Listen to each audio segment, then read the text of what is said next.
Yan mga kalingap, dito po tayo sa coffee shop at pinalad po tayo na makapanayan po si Edu. At interviewin po natin, tanungin po natin kumustahin po natin si Kalingap Edu.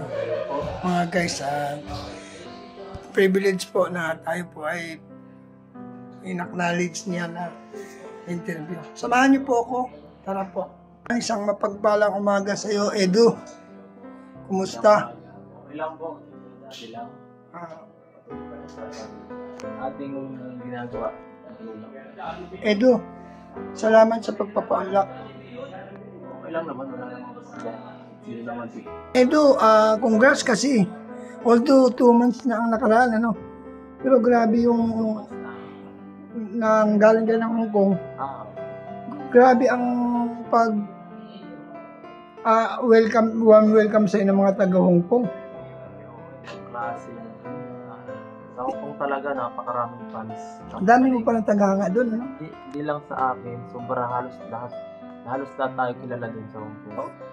Oo. Pati ako? Oo naman. At yung mga ano doon, halos wala sa aming nandun na hindi nakilala ng mga fans doon kasi solid sila talagang. Ang libangan lang nila halos siguro panonood ng vlog. Kasi karamihan sa kanila mga kasambahay ganyan. Oo nga eh. At yun. Kumusta naman ang EDC? Kasi nakita ko parang success ngayon yung EDC mo. Ano naman? Okay, maganda naman ang takbo ng balan. Tambalan. Ayan namin ni Biancy. Salamat po sa suporta ng mga ninyo, ng mga viewers natin. Thank you so much po sa pagtangkilik sa aming balan. At siyempre hindi lang naman sa EDC, marami pang love team na maganda ngayon na dire-diretso yung takbo kagaya ng Jumcar, sobrang lakas. At lalo yung dumarating ngayon na love team nila Daniel. Hindi dala, no? Oo. Pero alam niyo, sa totoo lang nakakatuwa kasi nagulat ako, even mga policeman talagang umalalay sa'yo. Gaano ba karami talaga ang dumagsa? Talaga bang binagsa ka doon? Hindi lang naman ako eh. Talagang lahat kami, lalo na sila Rob, sila Kulpan. Siguro mga nasa 6,000. Akala ko kasi sa Mas karami, nakakulang pa yung 6,000 eh. Sobrang dami. bakasyon kasi, no? Chinese New Year. At wala talagang walang pasok sila. Talagang nangyari pala. yun. Kahit hindi fans lang, hindi nila siguro nasubaybay yung pag nung pagsabi ng pag tawag dito yung pag nung doon mayroong ngayon pagtitipon. Karaniwan kasi doon ginaganap yun. Kaya yung mga Pilipino lalong naipon. Kaya pala. Kaya sobrang dami talaga ng dumalo. Pero maraming nag-expect kasi Ed, kasi siyempre akala nila kasama mo si Edsi, si Biancy pala yun. So akala nila kasama nila. Kasi wala pa silang passport ng oras. Wala pa. Tsaka nag-aaral pa no? Yun talagang isang hindi siya nakasama kasi walang passport. Kasi mahirap Kasi nung time na yun, si Joy lang talaga nakuhaan. Siguro, Joy lang. Matagal na yun, Matagal na siguro before mga 4 months ago na yung nakuhaan si Joy. Kahit nga si Carla, wala eh. Pero sabi nga ng mga comments, sana daw next time kasama na si Biancy tapos magkaroon kayo ng shooting dun sa Hong Kong. Sana talaga, kahit hindi lang si Biancy, lahat ng Kalingap. Lahat ng Kalingap, pero although malaking Kalingap Boys, Tara, mas maganda, mas lalong sumaya.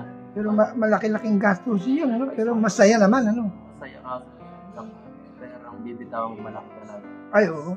Siyempre, kung matuloy man at maganda talaga itong magpahinga, mag-vlog, para sa mga natin, para maiba naman yung lugar na maiba naman. Pag makita ng mga fans, di ba? Kumusta naman ang kalagayan mo sa Hong Kong? Hindi ka ba nahirapan kasi malamig daw doon? Mahirap kasi gawa ng hindi ka sanay sa sobrang lamig. Sobrang lamig talaga? Mahirap. 3 patong na yung jacket ko. Maginaw pa rin? Maginaw pa din. Grabe pala sa Hong Kong, Talagang nanonood. Nanonood talaga asin. Sobra.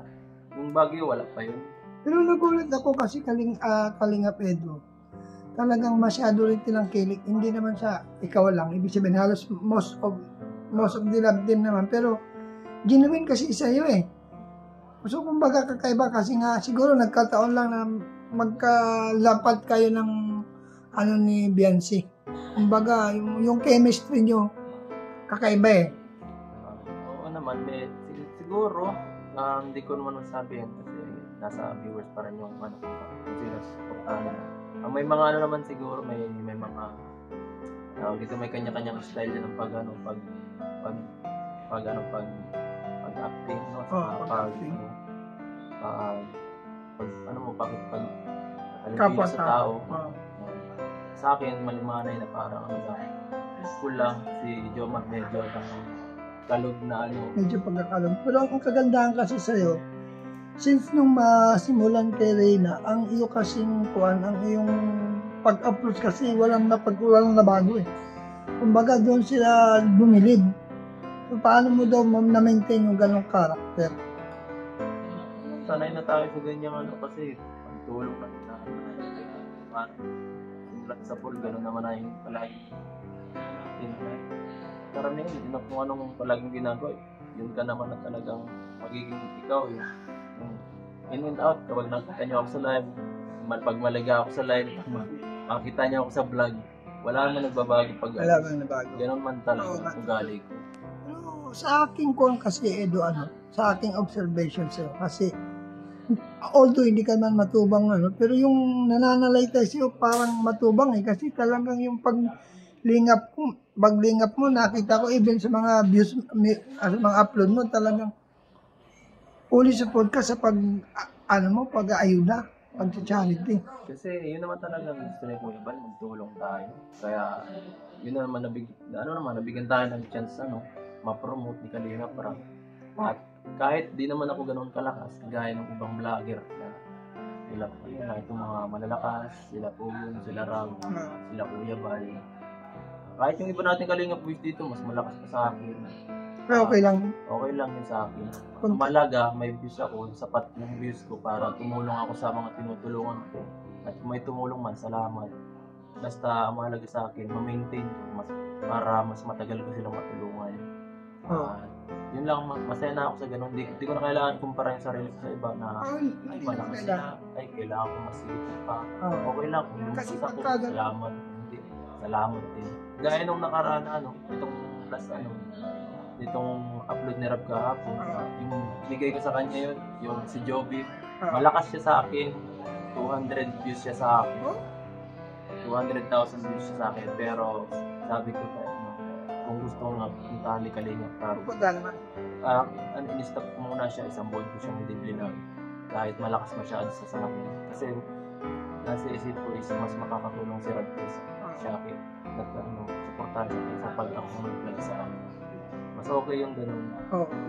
Yung bang nagpapalaya. Pero alam mo, hindi mo naman kailangan makipag-competensya sa iba kasi nakita ko naman kahit na hindi ka makipag-competensya, ang daming nagmamahal sa'yo. Diyan makikita naman may solid viewer ka. Diyan makikita naman ng mga fans talaga kung sino ka talaga na kung anong gusto mo talaga mangyari sa Unlike Adel na nagka-views lang, minsan iba na ang tema, iba na ang lakad ka.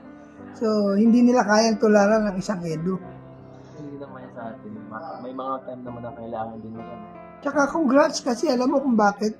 Success ka ngayon. Meron ka na palang kotse. Ang ganda. Ay. Marunong ka na bang magmaneho? Natuto ako mga 3 weeks ago na.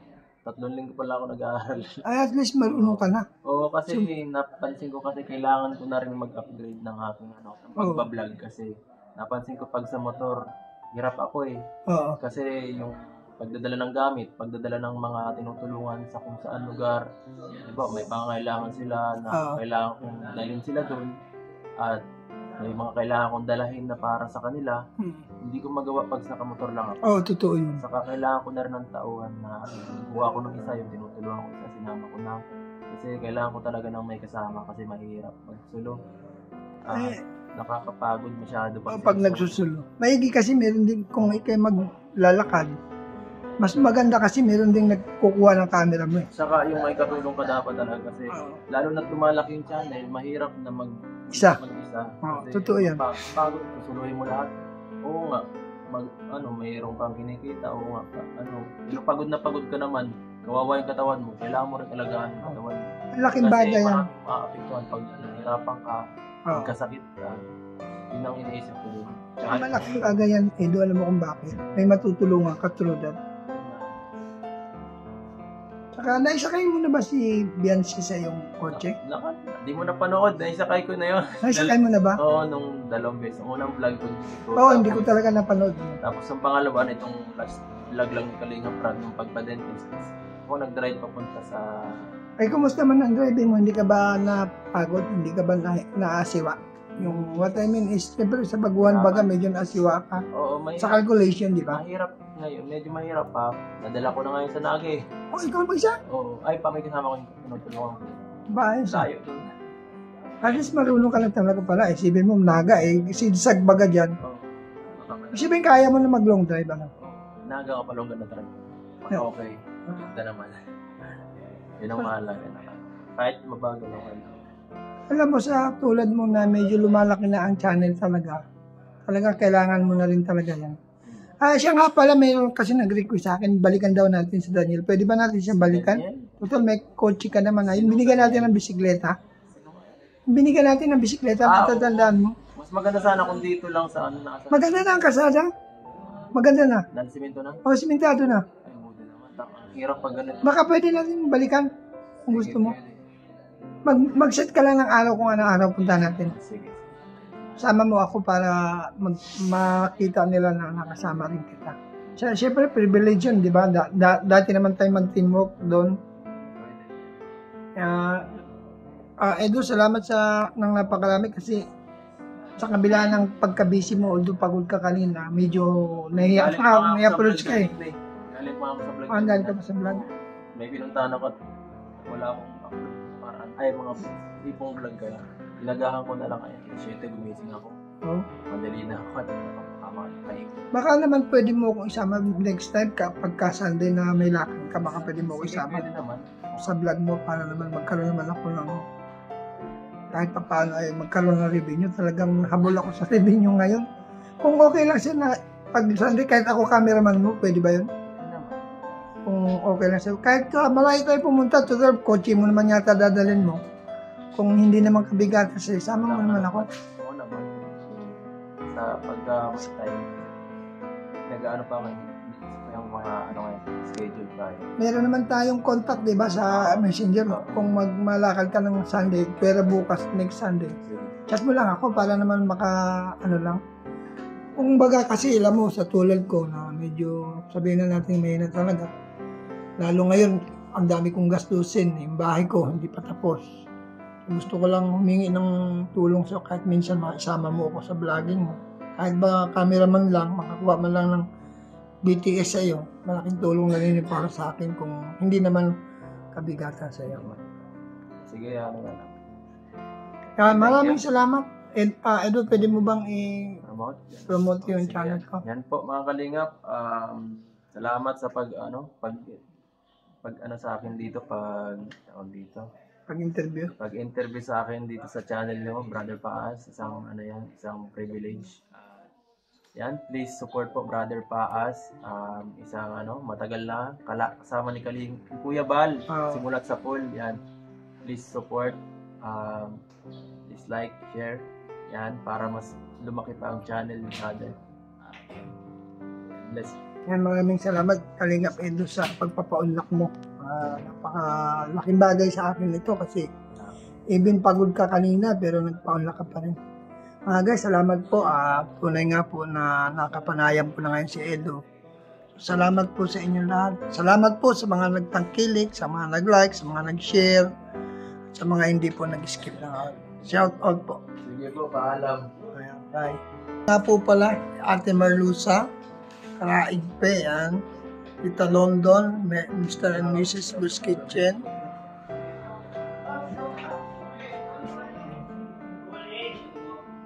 Mr. and Mrs. Bill Kitchen. Yan. Shoutout, Karaig pe, Joseph Importante, Hans.care, Air Magalo Mix Vlog, yan, Mike Gray, mabuhay po kayo na. Thank you so much po sa lahat ng support po ninyo. Jesus loves you all. See you next vlog po. God bless you. Bye-bye. Hanggang dito lamang po tayo. Pangal po ninyo ang pag-interview ko kay John yung bulag na nakakita na. God bless you po. Bye-bye.